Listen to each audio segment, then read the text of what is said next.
বনগাঁয় স্থানীয় এক তৃণমূল নেতাকে লক্ষ্য করে গুলি দুষ্কৃতীদের, কিন্তু সেই গুলি লক্ষ্যভ্রষ্ট হয়ে লাগলো পথ চলতি শিক্ষকের বুকে। লুটিয়ে পড়েন বছর 32-এর ওই মহিলা।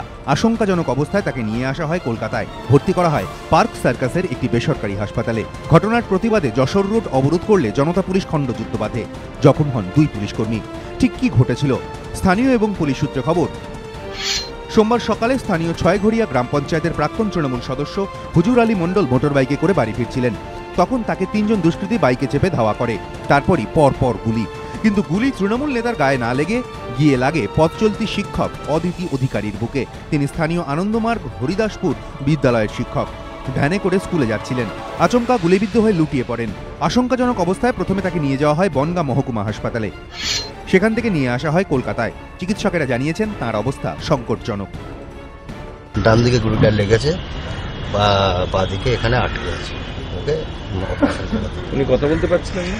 কথা বলতে পারছেন না, মানে প্রথম পাচ্ছিলেন 2-1 ঘন্টা, তারপরে এখন কথা বলতে। তখন কি বলছিলেন? উনি এসব সম্বন্ধে ওর কাছে আমরা জিজ্ঞাসাও করিনি। মানে কোথায় হয়েছে? এটা হয়েছে হরিদাসপুর বলে, পেট্রোল বর্ডারের থেকে 1.5-2 কিলোমিটার আগে। কিন্তু তৃণমূল নেতাকে লক্ষ্য করে কারা গুলি চালালো? খোদ হুজুর আলীর দাবি এসব সিপিএম এর কাজ। কারা মারলো? সিপিএম রাই মারলো। আর কে মারলো? হ্যাঁ, সিপিএম রাই মারলো। যদিও সিপিএম এই অভিযোগ উড়িয়ে দিয়েছে, তাদের পাল্টা দাবি তৃণমূলের গোষ্ঠীদ্বন্দ্বের জেরেই এই ঘটনা। স্থানীয় সূত্রেও দাবি ছয়ঘরিয়ায় তৃণমূলের 2 গোষ্ঠীর মধ্যে টানাপোড়েন রয়েছে। একটি গোষ্ঠী ছয়ঘরিয়া গ্রাম পঞ্চায়েতের প্রাক্তন তৃণমূল প্রধান সন্তোষ দাসের, অন্যটি বনগাঁ টাউনের তৃণমূল সভাপতি শঙ্কর আঢ্যর। হুজুর আলী মণ্ডল সন্তোষ দাসের অনুগামী বলে পরিচিত। দাবি পাল্টা দাবি ঘিরে পারদ চড়ছে। এরই মাঝে নিরীহ এক স্কুল শিক্ষক গুলিবিদ্ধ হয়ে লড়ছেন মৃত্যুর সঙ্গে।